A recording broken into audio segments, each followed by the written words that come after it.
Look, up in the sky. It's a bird. It's a plane. It's your friendly neighborhood Spider-Man.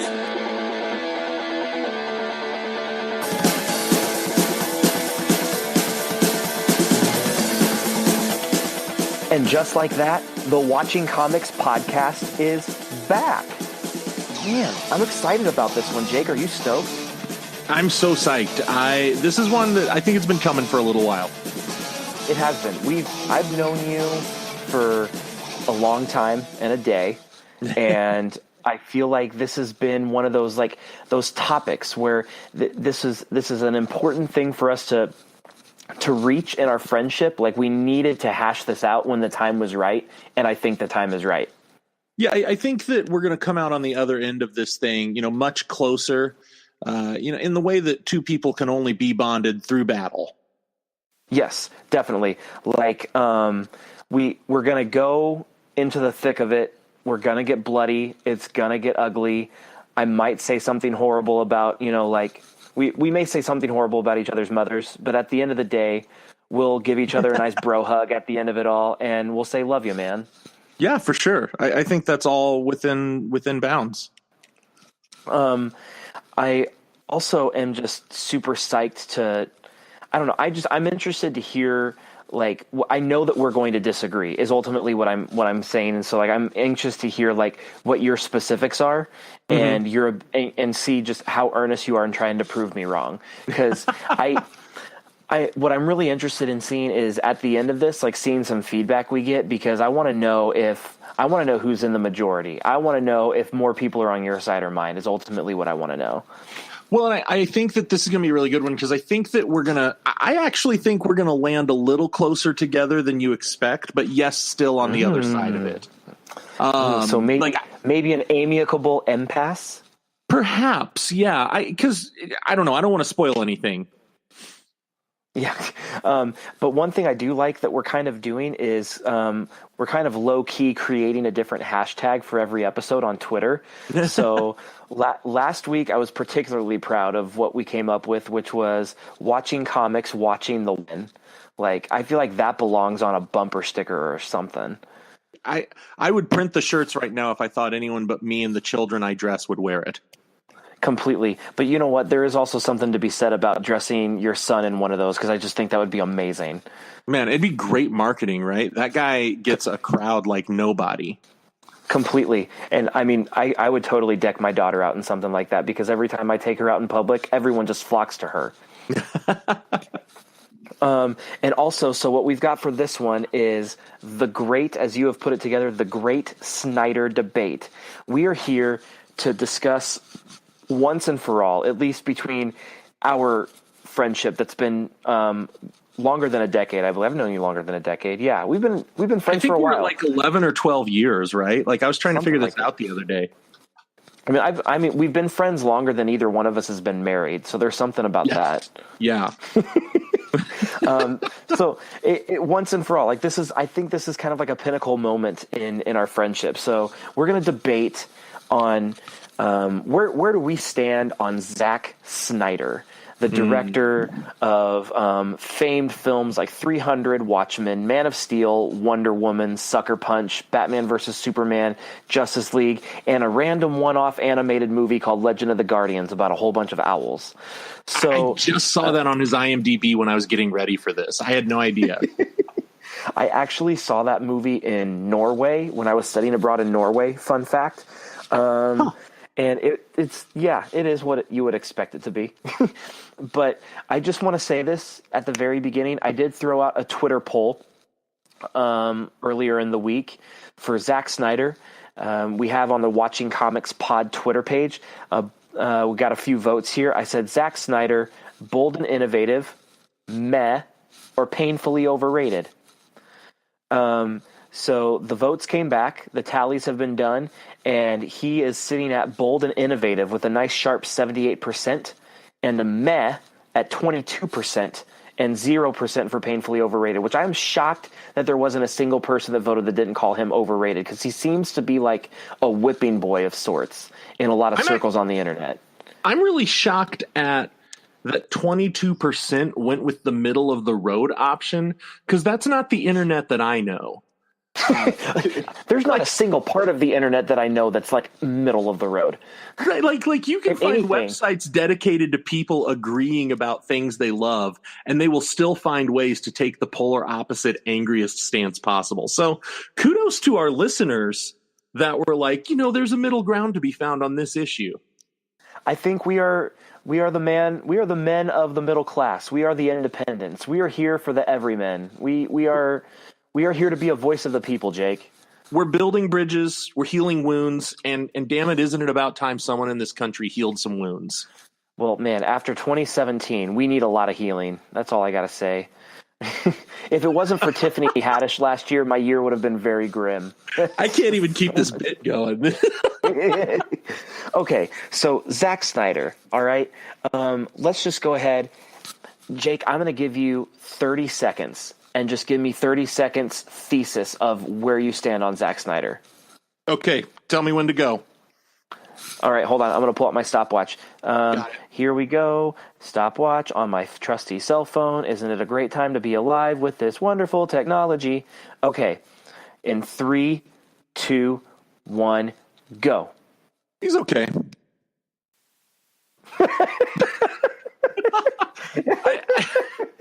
Okay, hold on. Okay, so with your fresh hot take plus the little pause for effect, because I didn't know you were going to stop right there, you clocked in at 4.4 seconds. Yes. I'm all about efficiency. If I can get the same information out in half the time, I win. Right, mission accomplished. Well done. So yeah, he's okay. How about you? Where are you going to fall on this side of the debate? I think, let's be fair, I'm going to be the con.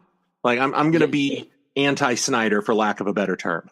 Yeah, for the sake of the internet people, we're going polar like extremes, right?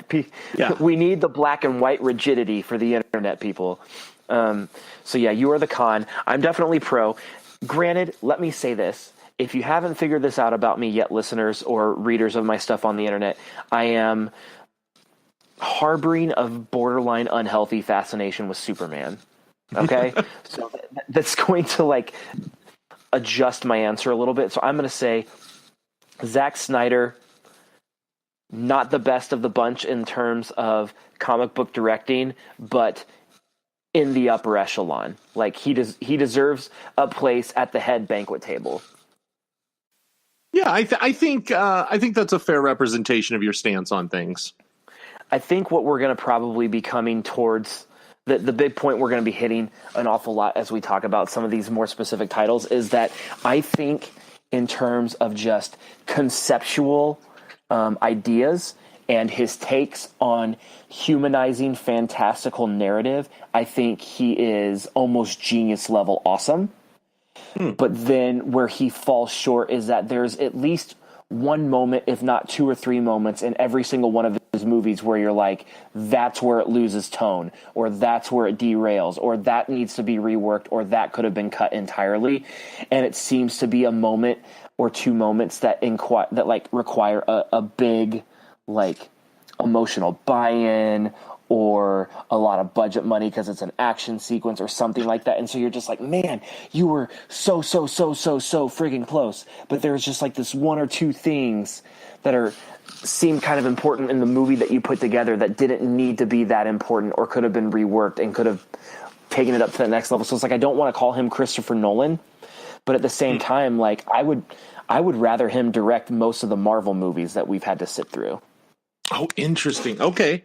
I mean, there's certainly some that he could have improved. Like, I'm not going to be naive here and pretend that Marvel has done no wrong, because I saw Thor 2, and, which I'm really hard on that movie. And it's honestly just dripping in mediocrity is the real problem with it. I think the whole problem with the Thor / Avengers lore is that they've just bled Loki dry. It's not like on top of the lazy writing, of course, Thor 2 is just lazy writing, but it's like Loki is not the greatest villain in the Marvel canon, and yet he's the only character that's in like 12 movies. I just don't get it. Well, I think this will be just a short aside. I think Marvel, I think you're seeing Loki get just ridden to death largely because Marvel doesn't have, or until recently did not have, access to some of its better villains for its films. One, and then a few of the better ones like Red Skull, they kind of had, they were early on in figuring things out. So, like in a perfect world, it's Doctor Doom or Magneto that we're seeing in 20 movies, not Loki. I was just about to say, I wish that they would just do whatever it would take to hire the kind of writing team and get the budget to do Doctor Doom correctly. Because if there's anything that we deserve in this comic book cinematic world that we have, it's a really well done Doctor Doom. I don't care where you stand on the Marvel versus DC argument. Doctor Doom's one of the best. He's in the Pantheon. And it's shocking to me that he's only been given one screen treatment and it was just a giant pile of defecation. Yeah, I mean, again, like I said, I don't want to go too far off track, but yes, I am 100% in favor of Doctor Doom. And, one day down the road, we'll talk about the coming changes to the Marvel universe with Fox being in the stable now. And expect to hear me gush about that. But I think that, now back to Zack Snyder, I feel like I'll just start diving in and giving some opinion here. I feel like Zack Snyder, this is going to sound harsher than I mean it, but I feel like he peaked at 300. And I feel, but that's, I don't know what anybody else alive thinks of 300, but I think it's like one of my top action movies ever.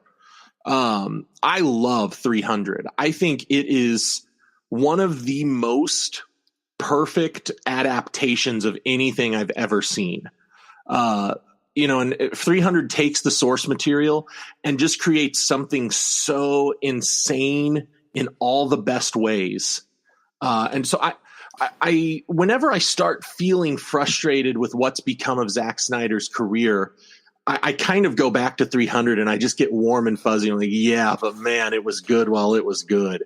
And I'm, it's like having a hot date to the prom and convincing yourself that she's going to be your high school sweetheart and you're going to get married. And then you realize that it should have just been a hot date at the prom.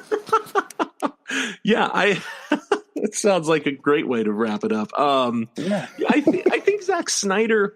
So this kind of gets into, for me, what is my key, kind of my thesis statement about Zack Snyder that wouldn't fit in your 30-second range. I think with Zack Snyder, what you've got is somebody who is uniquely talented at taking, and I'm just talking about the comic book end of it because that's been the vast majority of his career.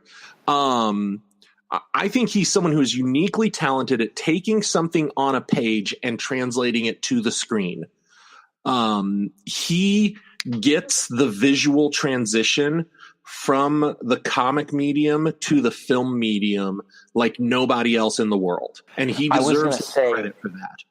I was going to say is something along those lines. When it comes to just establishing a tone and a visual aura and an overall feel and approach to a film in this sort of light, he is among the greats. Like, just for the sake of watching something to look stunning and make it look like it belongs in the comic book cinematic world, he's operating on a higher level than most that have touched this sort of thing. Well, and he, with 300, he kind of taps into that mid 2000s thing that was going on. We didn't see enough of because I really think the spirit derailed it. But you had Sin City and then you had 300 that were going for this, like, let's adapt a comic book in a visual way where, we merge the film and the comic as a medium. And I thought, I'm glad you brought this up.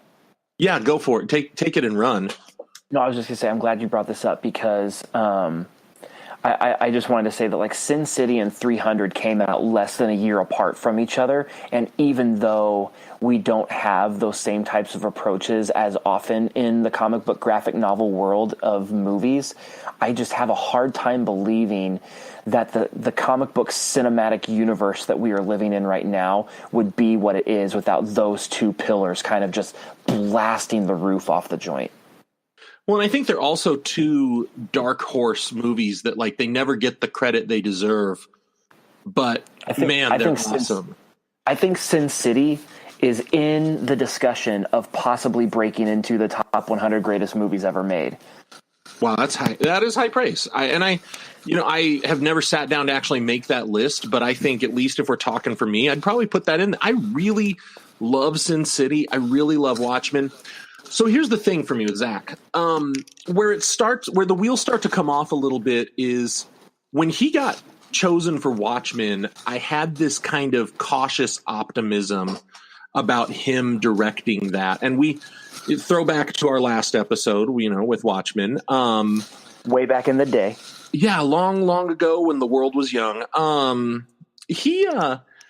think that the gap from 300 to Watchmen for me really shows a lot of what does and doesn't work for him, because 300, as incredible as it is, and as much as I love it and as much praise as I just dumped on it, and I meant every word of it, I'm also not going to accuse 300 of being the deepest, most thought-provoking piece of cinema in history. Not even close. Yeah, but 300, I think it worked to just take the visuals and put them on screen. Watchmen, as we discussed last week, is a denser work. It's a top 100 novel of all time, according to Time magazine. Alan Moore, one of his goals in writing it was to prove that comics can do things that no other medium can. And with all of that, I don't think that a straight page to screen transfer works. And I think that that's what Zack Snyder does best. So therefore, I think he was poorly positioned. I don't think he was the right pick for Watchmen. I don't think he's bad. And that's going to be my theme here with him. I don't think Zack Snyder's a bad director. I think he's he's agreed to do, and who wouldn't, all of these projects that I don't think he's right for. I think that Man of Steel is the most creative license he ever took in a project. And I think that all the creative license he took was dead wrong.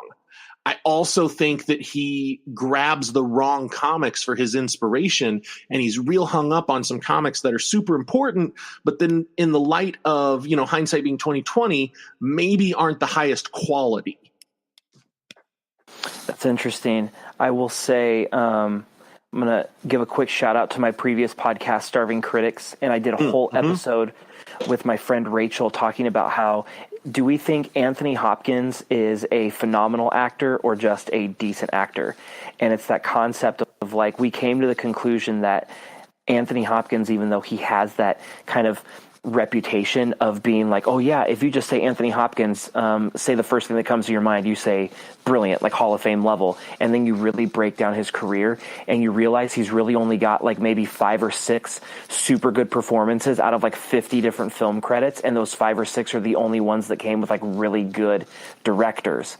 And I think the same could be said arguably about Zack Snyder, where it's like no one doubts the guy's got talent, chops, and vision, but maybe when it comes to picking projects and or source material, it makes or breaks whether his skill set is going to work in that framework or not. Well, I think you're onto something there. I think you're exactly right. Like I don't know. He needs to be adapting comics that are more visual than anything. He needs to be going to the stuff where what we want is, because here's the thing. For our non-comic reading comic watchers, who just like to watch them but not read them, is what I probably should have just said. Batman versus Superman, I didn't care for it. Batman versus Superman, one of the problems I have with it is that it really forces this storyline from a very famous Batman comic, one of the most important Batman comics, called The Dark Knight Returns. And I don't feel like The Dark Knight Returns really gels with the rest of the DC universe. And DC agrees with me in the sense that The Dark Knight Returns is not what we call canon, which means it's official history. The Dark Knight Returns is just a side story, a what if kind of thing. And I feel like Zack Snyder could have made The Dark Knight Returns into a movie, and it would have been freaking awesome. But when he tried to kind of jam it in there with a, backdoor Justice League launch, I don't think it worked. And I think that he got so excited about what he could do visually because there are scenes in Batman versus Superman that are directly taken from the panels of The Dark Knight Returns. And they're done beautifully and they're done brilliantly. And they just don't fit with the rest of that film. And then, God help me, they scream Martha at each other and we're done. And it just didn't work for. And I just thought there were so many good ideas in there, but it was like, it's like toothpaste and orange juice. Like it works in its own context, but I'm not going to mix them. Okay, so I think we've reached the key tipping point here. I'm gonna meet you on some middle ground, and I'm gonna say, yeah, when it comes to just when we're defining the term a complete film, 300 is his best from top to bottom. There we go, building bridges and healing a nation. That's right. So I don't know why America and North Korea can't get along. We can agree about 300. Where you at, Kim Jong-il? Where you at? We got it figured out. So I'm gonna meet you there because I will say I loved Man of Steel. I cried openly during that movie because it was the first time as a lifelong Superman watcher that I was given a high-quality Superman movie that I could watch in the theater during my lifetime, because Superman Returns was the biggest disappointment of my life. And but even that being the case, I have to admit that the whole third act fighting sequence with Zod just was Michael Bay level bad as far as the amount of destruction and explosion and lack of poetic choreography and just mapping out and everything. So that and that's a really big, massive hole when that's supposed to be the final showdown of the whole movie. And then I'm going to go ahead and meet you there with Batman versus Superman, which is I'm going to admit I saw that movie twice in theaters. Okay, I enjoyed it because I've been saying my entire life that I've wanted to see the death of Superman. Spoiler alert. But even though they could have done it better, it was stronger than I had initially anticipated with some of the way that this movie had been packaged in the promos and the marketing and everything. So I'm going to say, I will meet you, though, and say that the Martha bit was wrong. That was wrong. And as much as I love Jesse Eisenberg, I'm not sure that Lex Luthor was needed in the movie. Like, I love Jesse Eisenberg as an actor, but, like, we've seen Lex Luthor in, like, 4 of the 6 Superman movies. It's the same thing with Loki. So it's like those couple of details keep that movie from being like an A+ level movie. So it's like, man, Zack Snyder, you're hitting the ball to the warning track every time. And it's just getting so close to actually hitting that home run. And the thing is just I'm so enamored with his ability to create depth of character and to create a sense of humanity. Because the thing that I love most about it is that he's intentionally not giving us the comedic fluff that we have with Marvel. Now, a lot of the stuff that Marvel does is solid, but at the same time, it's like I really enjoy being able to explore character development on a certain level, even in a fantastical universe like a comic book movie. And what I love about the concept of Man of Steel was it was completely wrapped around the sense of, like, no other mainstream entertainment medium of the Superman story has ever really tried to deal with the fact that, like, everyone would be freaking the crap out if they actually knew that an alien existed. And so, like, conceptually, that's the most brilliant treatment of the Superman character that I've seen outside of an actual comic book, which is this concept of, like, guys, the United States government would be freaking the crap out if, like, they knew this alien that had all these powers existed. And I think that's brilliant. And I think they did it better more than they did it bad in that movie.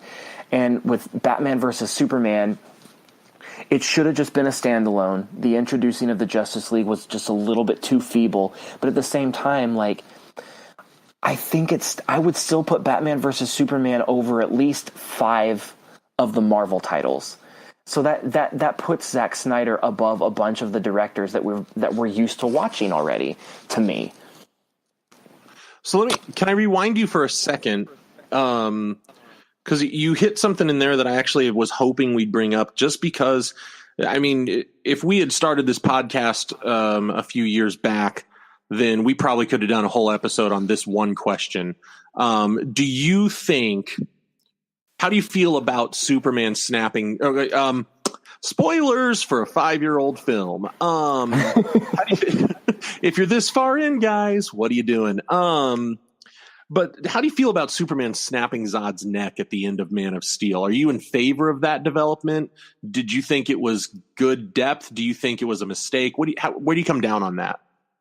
Yeah, so I think the big turning point was what happens immediately after he snaps his neck, which is that big guttural, emotional, like just gasp of pure, I don't know how to process what I'm feeling, because you see, and so I think Henry Cavill sells that moment as best he can, given the fact that he's in a comic book movie after a Michael Bay level battle just went down for the last half hour, which is you look deadly in his eyes, and in those split seconds you realize he is coming to terms with the fact that he just saved everything that he loved in the world that he's lived in, but he just until they introduce Brainiac, which I don't know if they're going to do or not, he just completely obliterated the last semblance of his actual heritage at the same time. And okay, one more side note on Brainiac. Have you seen the commercials for Krypton? Yes, and I'm really torn because I think the idea is good, but it's a sci-fi show, which means all the trailers have made it look bad, but what they've done with Brainiac and the promo looks really good. Okay, so I actually think the whole thing, like, seriously, the elevator pitch on this thing is Superman's grandpa, done. No powers, show over. And I hate that idea. But when I saw Brainiac, I sat there and I stared and I said, crap, I'm going to watch this thing, aren't I? I know. The exact same thing happened to me, because I was like, initially I was like, I'm not even going to waste my time with it because it's from the Sci-Fi Network and they haven't produced a single thing that's worthwhile. But then... Coming then soon, like, from the creators of Sharknado. 2, 3, and 7, and so but Brainiac looked really good, dude. I mean, he looked so good. Sorry, but we're talking. But that's not this week's topic. Is not how much I loved the Brainiac look. So I'm just gonna say that I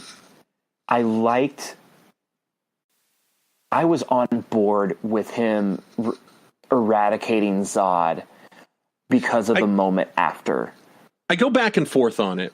And anyone who's talked to me about that movie in the last 5 years knows that, different people probably got different answers out of me, because at first I love so much. And I know it's a trope, but I love so much the notion of the superhero who does not kill. And I know that everybody else is like, well, yeah, Gotham's overrun by now because Batman won't shoot him. And I get that. But I also think that these are our morality tales, and this is our mythology for our time and our era. And I think you've got to have that. I think that the no-kill thing is where superheroes actually transcend what they are doing and become something big. Another topic, but I'm jiving with you on that. Like, philosophically, I'm 100% with you, but I've got to give Zack Snyder some props here, because a couple of things. One, it took really big stones to do that. Yeah, for sure. And that scene happens in the middle of broad daylight too. Like, the lights are on, Superman's in flashy blue and red, and he does it. That takes stones. 2, I think he made the moment after believable, which is the key to selling that scene. And 3, he sets the tone, and I'm going to give him props for consistency, because Batman kills in Batman versus Superman. Yeah, he does. Batman kills a lot in Batman versus Superman. And so I'm like, if he's gonna cross the line, he did it, and he did it in a way that at least is consistent and makes sense. And I think from a purely cinematic standpoint, if you're talking just philosophically from the comic book standpoint, and I'm talking purely cinematically, he delivered it in a way that I think is commendable. Well, and here's the thing. I'm not the guy where I think I don't want movies to be exactly like the comics that I grew up loving, because I know those stories already. I don't want to just see something I already love. I want to see an interpretation. I want to see some other creator's take on it, because that's what these characters have become. Is they've become a lens that different creators can see through and can be seen through. And I want to see everybody's take. So I don't mind a Superman who kills. And I actually came around to a point where I think what they're trying to get to, if you read interviews with Snyder and stuff, I think he's trying to get to the point where he says this is why Superman doesn't kill anymore.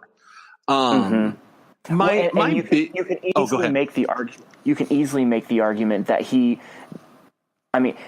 because of the emotion tied up into the whole thing, and especially for the moment after, you could even argue that he didn't want to. Yeah. I think you're exactly right. But that he had to. And so, yeah, I think you were probably completely dead on. Between Zod and Doomsday, it's like, maybe we better not see Superman kill ever again, because holy crap, he's been pushed to the limit.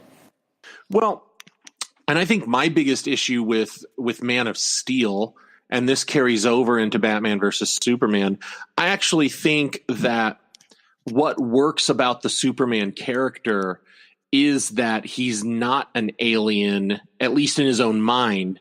He is a farm boy from Kansas. And I thought that the way that they de-emphasized Pa Kent's influence on Clark and emphasized Jor-El's influence on him, because Pa Kent was like, no, you got to stay hidden. You can't go out and save people. I don't care how many children die in that tornado. Stay hidden. And you're invincible, but nobody should be shooting at you.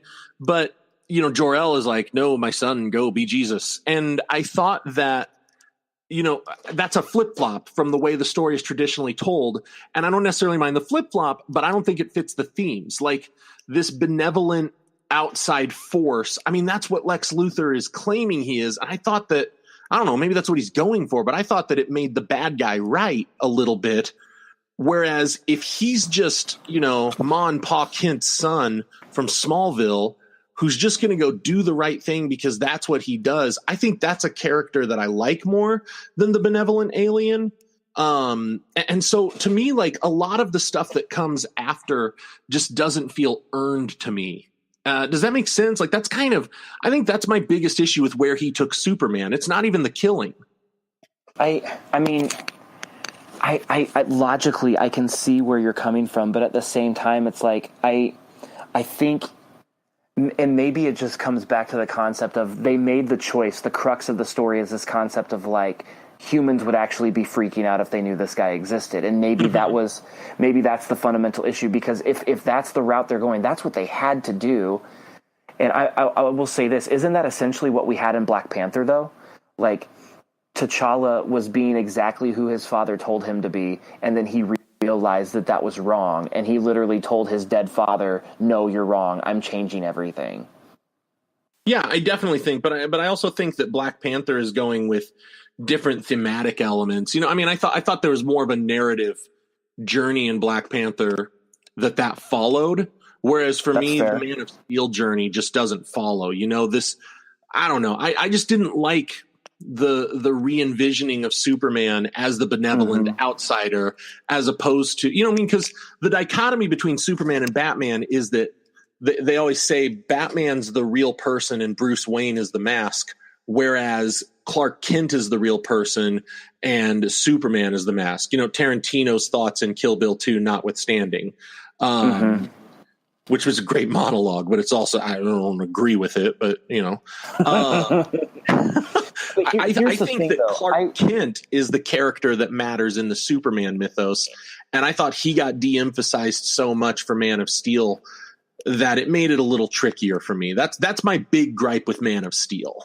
That's fair. It's the larger philosophical point. And now maybe it's just because I've just lived in the Superman world so much. Like I cried when Jonathan Kent died in that tornado. And I'm Kevin Costner being cast as Jonathan Kent may be like one of the best casting decisions of like the last century. Cool, good Lord, was he like? Is that like the most stereotypical Midwestern guy playing the father figure? Like that's it. Put Costner in that role. But like I felt. It just, I come back to the concept of like, what I loved so much about Man of Steel was I thought it was brilliant, this attempt to humanize everything. This concept of what would humans actually think if this alien was a thing? And if that's the way things are going to react, then that means, Pa Kent did exactly what he's supposed to be doing, which is rule number one when you are parenting a child is making sure your child is protected. Then you make sure your child knows what the right thing is. But like your job as a parent is to protect your children. And that's what he was doing. But if your problem is with that whole big philosophical choice of a narrative to begin with, then yeah, that film's going to fall short. Well, so let me take this to a different place then. So where I kind of wanted to lead the questioning, and I don't mean this as a tool question. I seriously mean it, because you're the guy who's pro Snyder here. While I don't think Zack Snyder deserves all the hate that he's gotten, I think that you can look objectively and say that it's not working for audiences on every level. I mean, because you got Justice League, which, Justice League was tricky for me to talk about tonight or this morning, if you're listening on Thursday morning.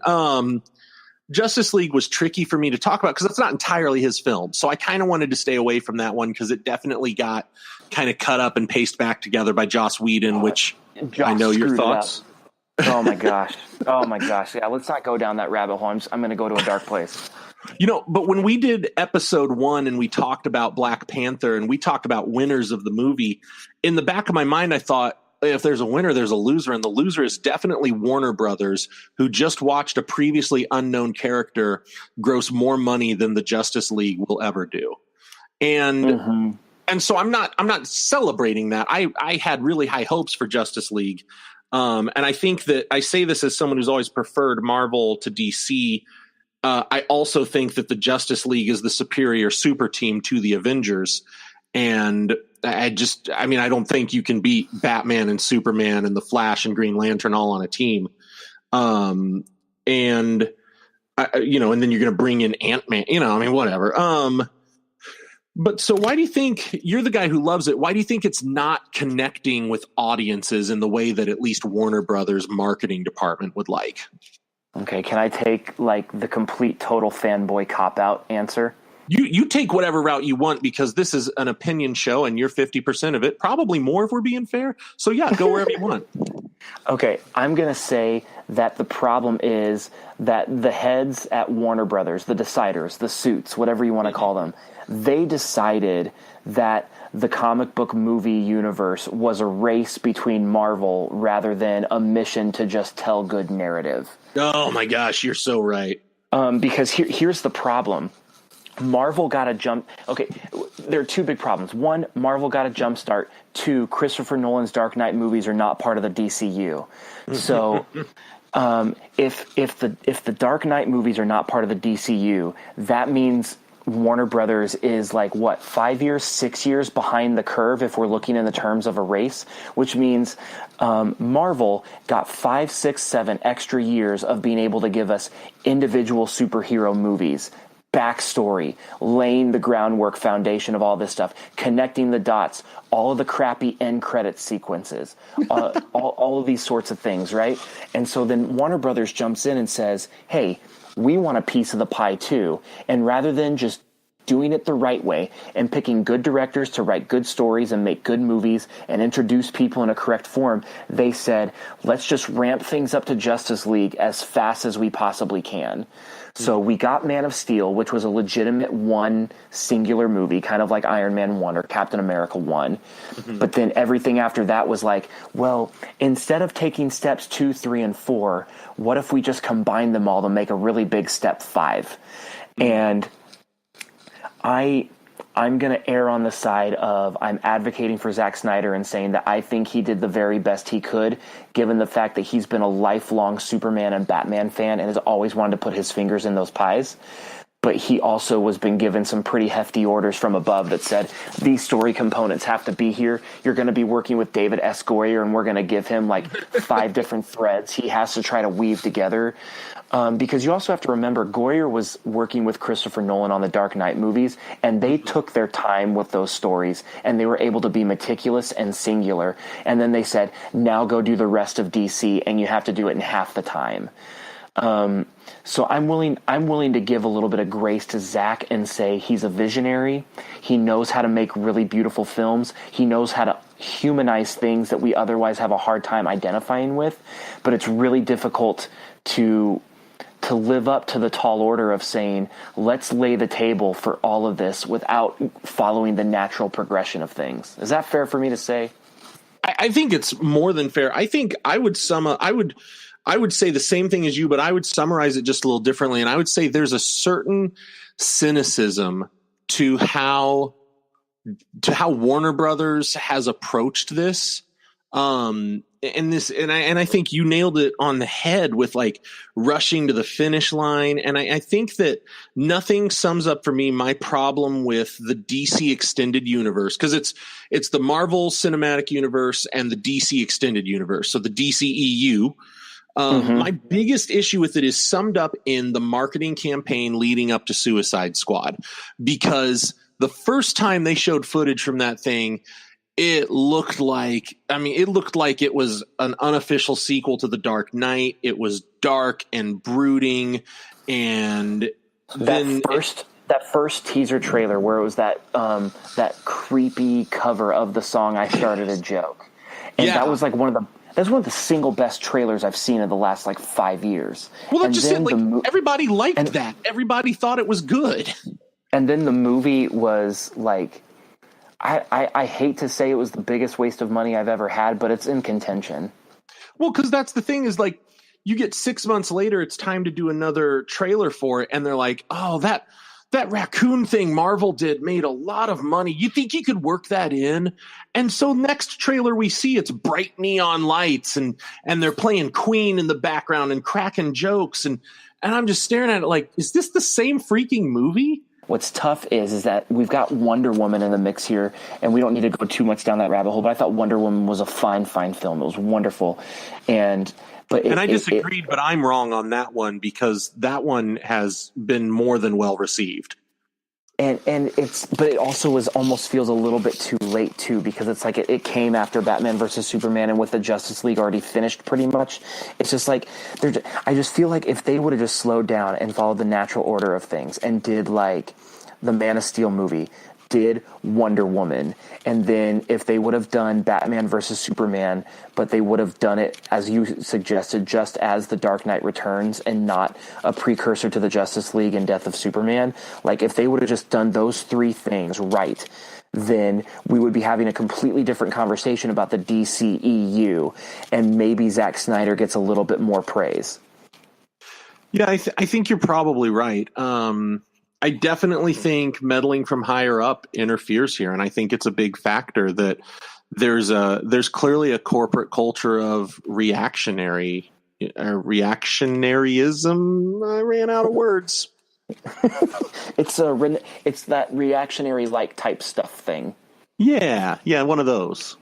But I'm gonna make a couple of comments here about Snyder. Like him or love him, I feel like it is our duty to at least say that people that appreciate movies, and especially are passionate about comic book movies, we have to at least find middle ground on the fact that the man knows how to capture powerful single moments. Even if you think all of his movies are trash, there's at least one amazing, innovative moment in every single one of his movies where you go, holy crap, he did it better than anyone else could have. And I think specifically like the opening credits in Watchmen, the way Leonidas dies in 300 is darn near perfect. In Sucker Punch, I think the entire first half hour of Sucker Punch is maybe a perfect short film in and of itself. And I think in Batman versus Superman, the actual moments of Superman killing Doomsday, Doomsday killing Superman, and then the funeral scene and all that, like that those last like 15, 20 minutes of that movie was darn near perfect. Like he has this ability to take these moments in these really outlandish worlds and not only give you an innovative, fresh look at them, but he also knows how to humanize them. And that's partially also part of the frustration with him, I would imagine, too, because you're like, man, why didn't you just do that for the whole freaking movie? But at the same time, how many directors are given big budgets and can't do that even for 5 seconds? Yeah, I think there's a lot to be said for what he does accomplish. I mean, and like I said, it's like Batman versus Superman. I think the highlight of the whole thing is also the most unnecessary part, and that's the origin of Batman. And you and I have talked before about I don't need to see the Waynes get gunned down in Crime Alley anymore. But I think, however, that scene with the gun barrel catching the pearl necklace, and it's all so beautifully taken from The Dark Knight Returns. And it's such a great sequence, especially if you're a comic book nerd. It's such an awesome sequence, even though I didn't even want it in the movie. And it's so hard for me to admit that. It's seminal. It is seminal. It is, and his ability to recognize those moments and to do that. And I just don't know if I'm ever going to see a more brilliant use of opening credits and music than Watchmen. You're not. He's got moments like these, and it's like there's something to be said about that. Maybe he's not, Tom Brady, but he's at least Tony Romo type of thing. You know what I mean? Like, yeah, there's something there, and in the internet culture, it's baby out with the bathwater with him, and I just don't understand it. And what I feel like, it's really sad because I don't want to make light of this, but the circumstances behind why he left the Justice League project are just absolutely horrible, and I wouldn't wish that upon anybody. But there is a but here. Enough people saw Justice League and have seen enough of Zack Snyder's previous work to see that even if they weren't a fan of Snyder, they could see that the disjointedness in Justice League was so stark that he at least deserved to finish his own movie.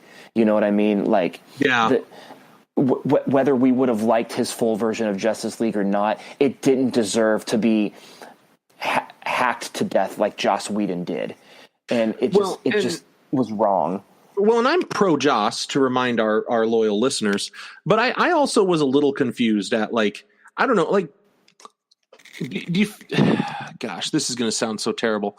Does it not really look in Justice League like an effort was made to emulate Snyder's style in those scenes?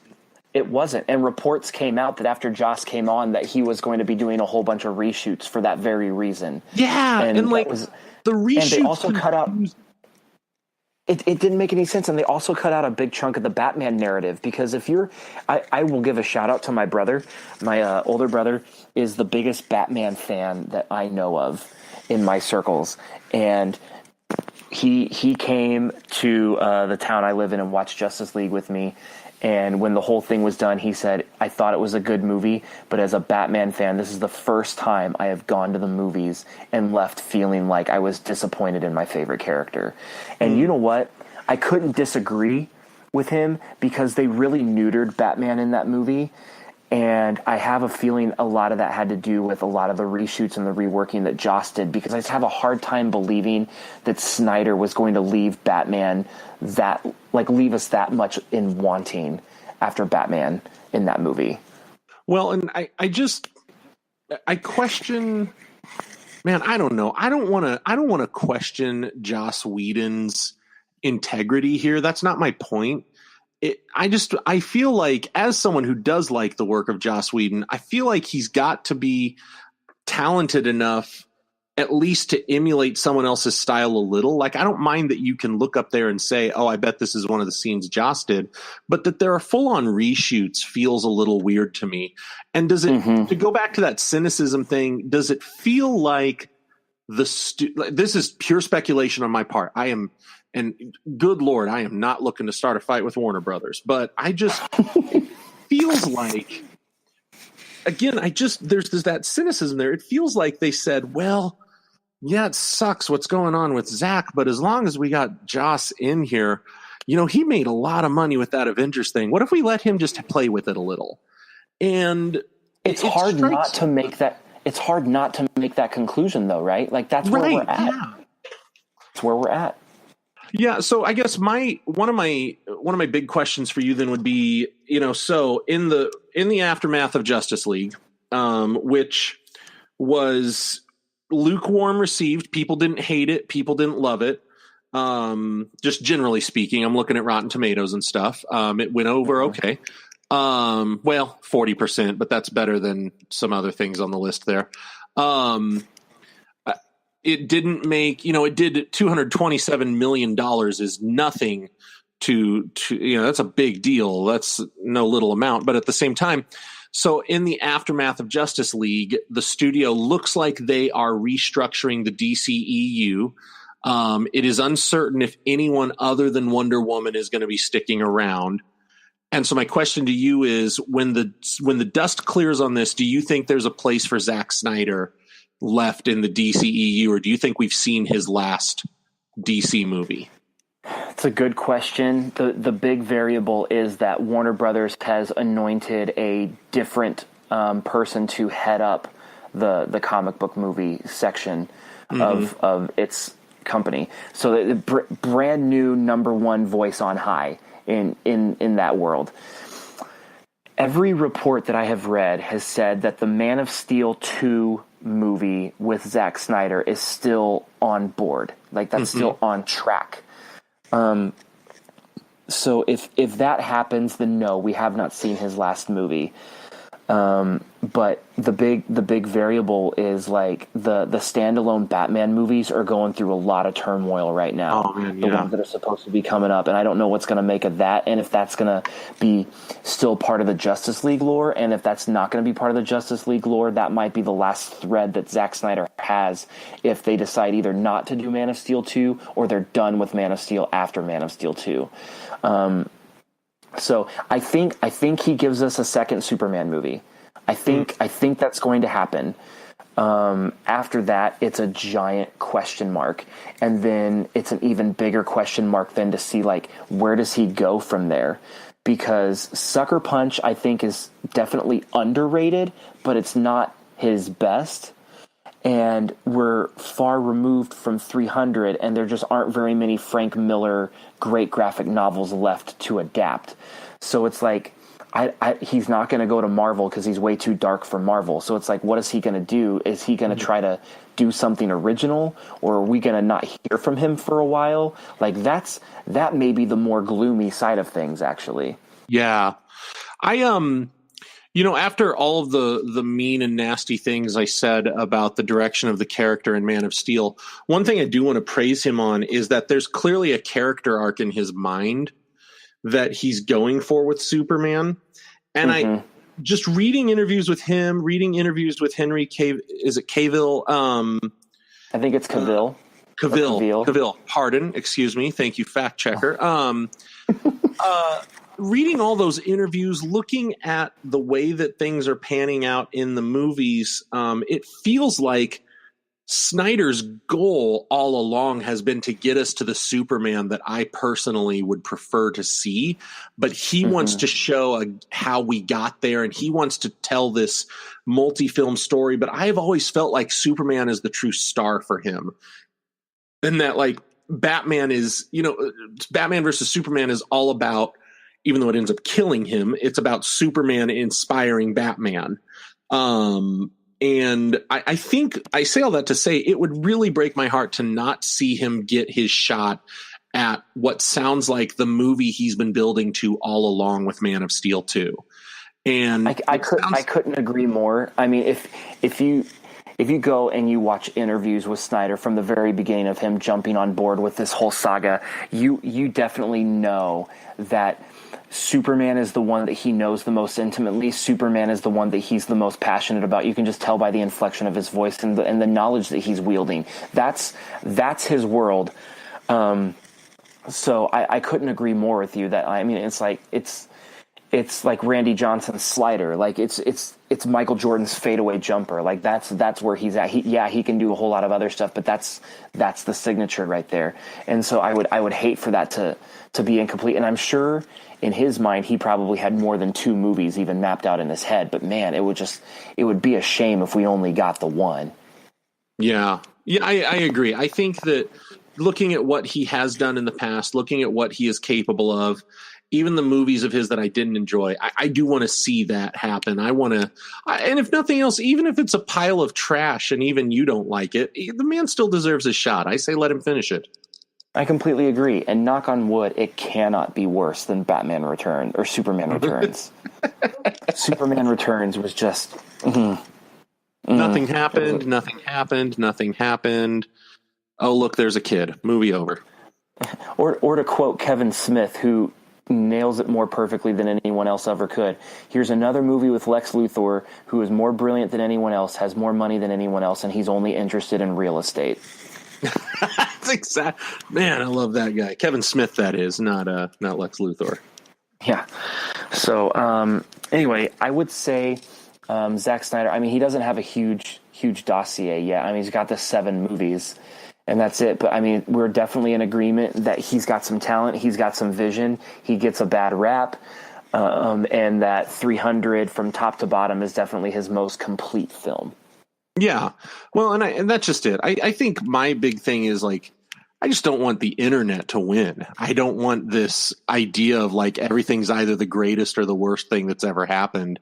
Like, you know, you can dislike some of the guy's movies and still think he's talented, and that's kind of where I land. I think that, a lot of his stuff hasn't done it for me.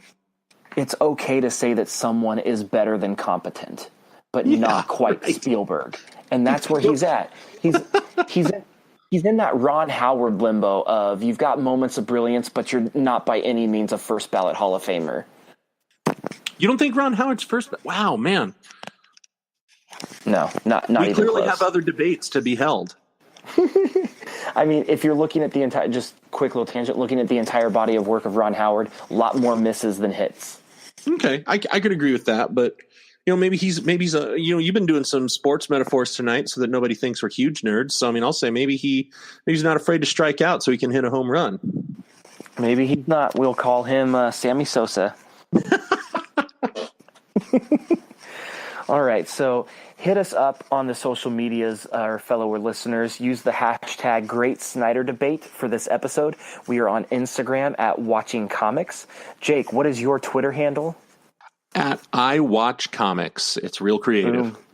Boom toasted. It's really on the nose. It's perfect. You'll be able to find him, no problem. My Twitter is at Mitch Roush. And then our podcast Twitter is at Watch Comics Pod, and that's comics with an X. Hit us up on those. We want to hear what you think about the Great Zack Snyder Debate, because I know you've got opinions. It's the internet. That's what we do. But anyway, next week, Jake, give them a little teaser of what we're going to be talking about next week. Well, so for next week, Mitch is the man with the hookups, guys. And Mitch has gotten us the opportunity to actually legitimately review. We were asked to review an upcoming indie comic book. Yeah, it's pretty sweet. Basically, all my dreams have come true 4 episodes in. So stay tuned for the rest of this ride. We have arrived. Oh, man. Like, seriously. That's insane. These people are going to regret what they've done.